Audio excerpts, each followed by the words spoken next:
Биз азыр комнатабызга бартабыз. Эки комната окшош, шкафтар деле ошондой, столчосу бар, жатаканасы. Жакшы жери бул экиге бөлүп салсаң да болот.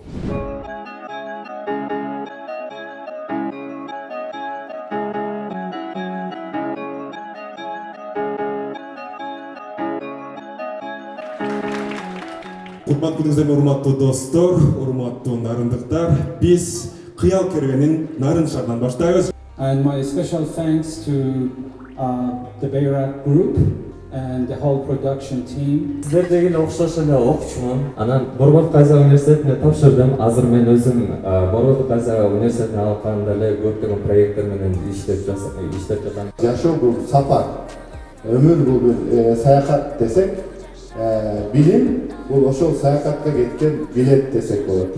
Балык тоого чыга албаганда эле эчки сууда сүзө албайт. Бардык нерседе мен жетишем, бардык нерседе мен таланттуу болом деген куру кыял. Вы смогли осуществить мечты, которые у вас были, или мечты, или цели, которые у вас были год или 2 года назад? Сериалда Айбан образын жараттым. Ал терс каарман болчу. Жаштарыбыз, бизди көрүп аткан окуучулар туура тарбия алсын деп эсептейм. Себеби дегенде Айбанын бул кинодогу эле образ ал. Аны жашоодо көрсөткөн эч кандай кереги жок. В школе у нас был театральный кружок. Я всегда там играла Золушку, либо кого-то еще. Я хотела стать актрисой. И я помню то, что я мечтала не просто сняться в фильме. Я хотела, чтобы у меня была моя любящая аудитория. Байрак продакшн командасы менен иштешөө оңой болду. Биз келер менен эле Уцага жаткырышкан. Анан келер күнү эле бизге түшүндүрүп көрсөтүштү. Ошондо ойлоп койдум, аябай сүйүнгөм. Ушул Нарында, шаарда эмес, региондо ушундай университет бар болгону. Себеби биздин балдарга билим алууга бир чоң мүмкүнчүлүк да. Кубаныч агайдын образы аябай жакты. Анткени ал чет өлкөдө жүрсө дагы, кандай ийгиликтүү адам болсо дагы, кайрадан Кыргызстанга келип, бир гана бир жакшы жолдорду көрсөтүп, анан бир жакшы нерсеге үндөдү да. Эгерде билимдүү болсоң, акылдуу болсоң, көптөгөн нерсеге жетишет экенсиң деп, башкаларга үмүттөнбөй, баары өзүнөн баштаса, буюрса баары жакшы болот. Баары кыялдан башталат, кыялданыш керек. Кыял деген бекер нерсе. Кыялга бекер машина аласың, бекер үй аласың, бекер учасың, көп нерсени кыялданыш керек. Кыял кербени!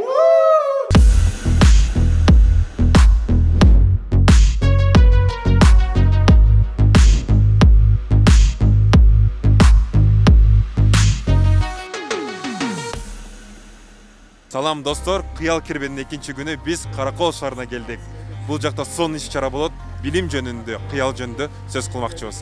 Келип катышып кетиңиздер. Ал мен биздин бүгүнкү кечибиздин, бүгүнкү Каракол шаарынын IT академиясын түзгөн жана билим берүү боюнча адис, тынчтык жана дал. Кичинекей кезден баштап эле англис тилге басым жасаганда, анткени мен өзүмдүн апам англис тилчи мугалим. 2007-ден 2008-ге чейин ушу Америкада окуп келген бир жыл. Ошондо көрүп келген бир тажрыйбама таянып, «Увидимся в Вашингтоне» деп китеп жазгам.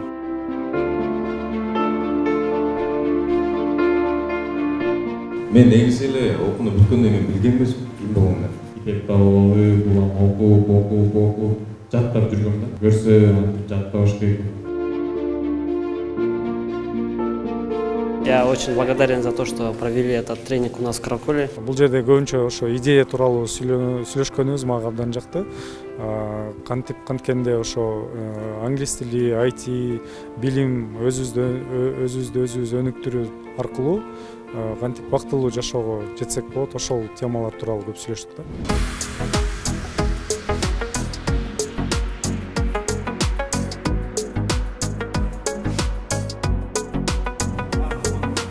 Эң биринчи каска муртан жакканда ошо сүрөткө түшпөйт атпайбы?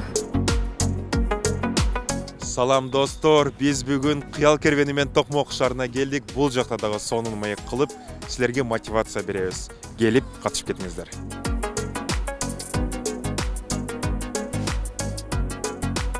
Биздин ушул Токмок шаарындагы семинарда, тренингде компаниясында, Кыял кербен компаниясында Кубаныч агайдын ролунда Асыла эжекебиз болот. Менин атым Асыла. Мен азыр 19 жаштамын. Знаете то, что Google Classroom придумал 14-летний мальчик, который живет в Китае? Эң биринчи зарплата Мындай чын айтсам, ушул компанияда $1800 болду. Сиз ошондо ойлонуңузбу, мисалы мен ата-энем жок, сен күнү-түнү телефондо отуруп, сен ден соолугуңа зыян этет деп айтат деп ойлоносуз беле? Апам айткандай, ноутбукту тизеп кой, мындай иштейт. Ошентип турам.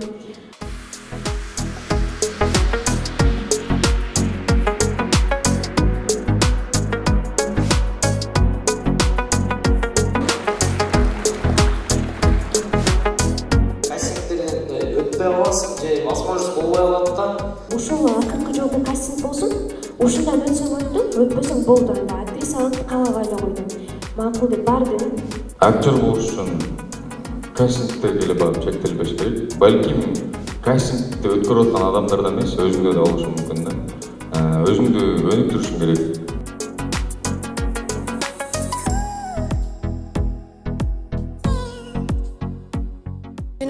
Асылай жөн айтып кеткен эмелери өлө таасир берди. Точнее, жакшы эмелер, полезный советтерди айтты. Компьютер менен иштөө, английскийди окуулары жакты, киного тартылгандары бардыгы жакты. Барыңыздарга салам, биз азыр Токмок шаарына келдик. Буюрса, Жакын арада Ош менен Баткенге биздин кыял келбенибиз жөнөйт. Кыял келбени!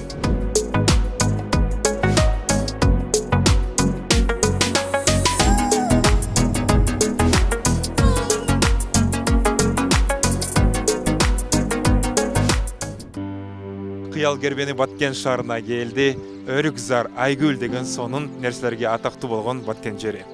Баткен жеринде дагы биз кыялдар орундалат деп сон иш-чараны өткөзөбүз.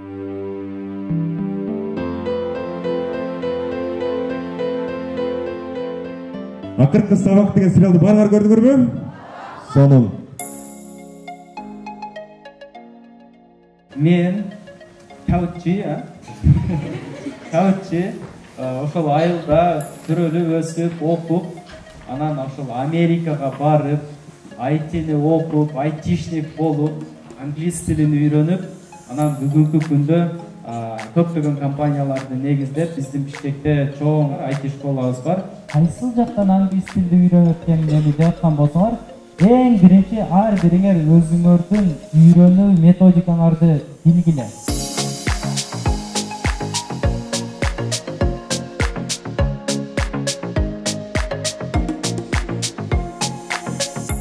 Жата өрбөй, кыялданган эми артынан кичине эмгек болуп коюш керек. Кыркы сабакка окшош дагы кино чыгат.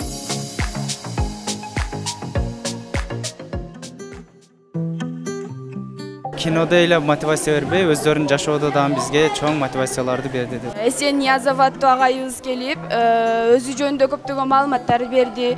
Чет элдө окуунун артыкчылыктарын, IT тармагында англис тилин окуп, башка мамлекеттерге кантип чыгуу жолдорун айтты.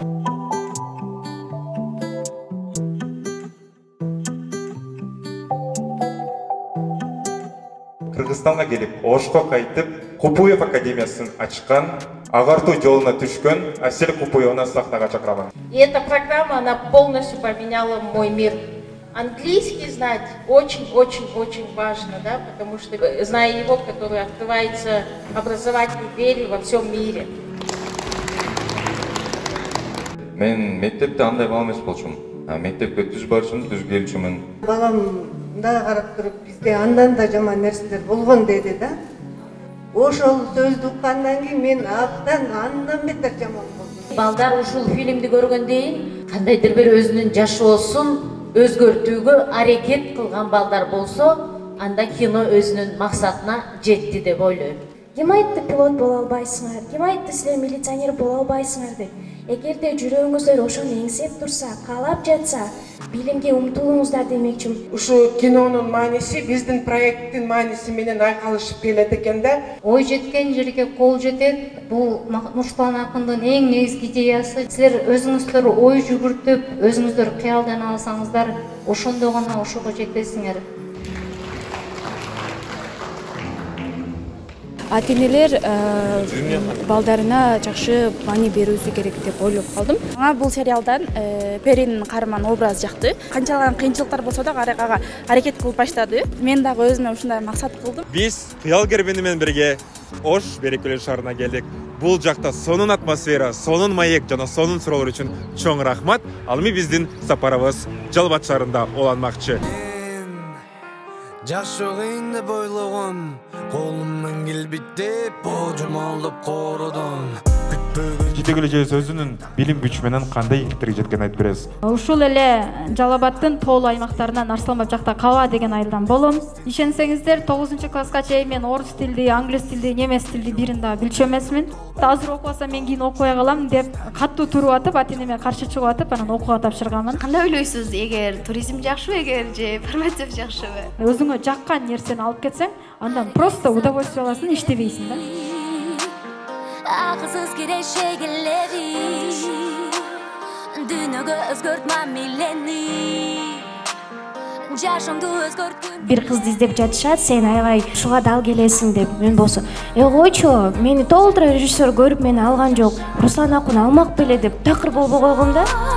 Шашып жатабыз биз кайда, кайрылбайт бул мезгил кайра тийгизип. Негизи мектептердин баары эле дал кинодогудай эле. Өзүм бир аз чет элдерине кызыккандыктан мага өтө керек болду да бул нерсе. Мен өзүмдүн суроолорума дагы прям өзүнө жооп ала алдым Жидегүл эженин.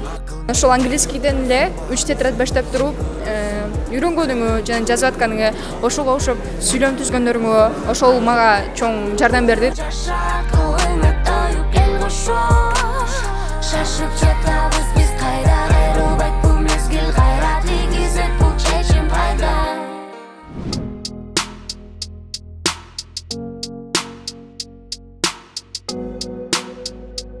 Мени Кубаныч агайга окшогон адам деп тааныштырышты, бирок мен өзүмдү көбүнчө Марлиске окшоштурам. Марлисти билесиңер да? Мен бекер окуучумун, анан айына $300 стипендия алчумун. Анан баары айтып калды, сизин окуу деле жүрө бересиңби, мындай турмушка чыкпайсыңбы деп башташты. Анан кийин айттым, мен окууну бүтөйүн биринчи, анан жакшы жумушка орношоюн, анан кийин турмушка чыгам депчи. Анан кыялдар ишке ашпайт эгерде аны жасабасаңар. Мурдадан караганда жоопкерчиликтүү, дагы да болсо ишеним өзүм аркы деп айта алам. Урматка чоң жардам берип жүргөн Кубаныч агай болду. Сиздер жашооңузда да силерге жардам берип, силерге чоң колдоо көрсөткөн адамыңыздар болду беле? Менин жашоомдо Кубаныч агайдай адам бул менин кайрам болгон.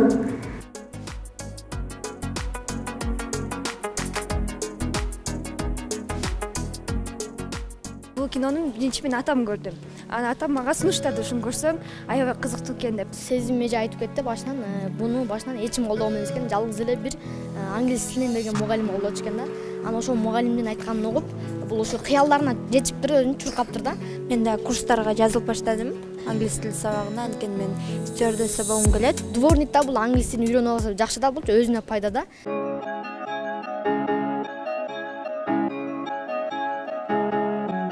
Мына достор, ошентип кыял кербенибиз да аяктап калды. Андыктан баарыңыздарга чоң рахмат, ушунча колдоп бизди.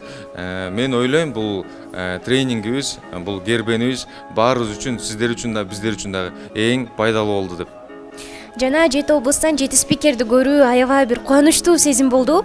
Кыргызстаныбызда ушундай адамдар көбөйө берсин, жана жаштарыбыз билимге, илимге умтулган жаштар дагы көп болсун демекчимин. 7 шаарда тең бизди колдоп кеткениңер үчүн чоң рахмат. Биз менен болгула, кыялдангыла жана өз максаттарыңа жеткиле. Кыргызстаныбыз оңолуп, өсүп, сонун мамлекеттерден болсун. Сиздерге алкыш.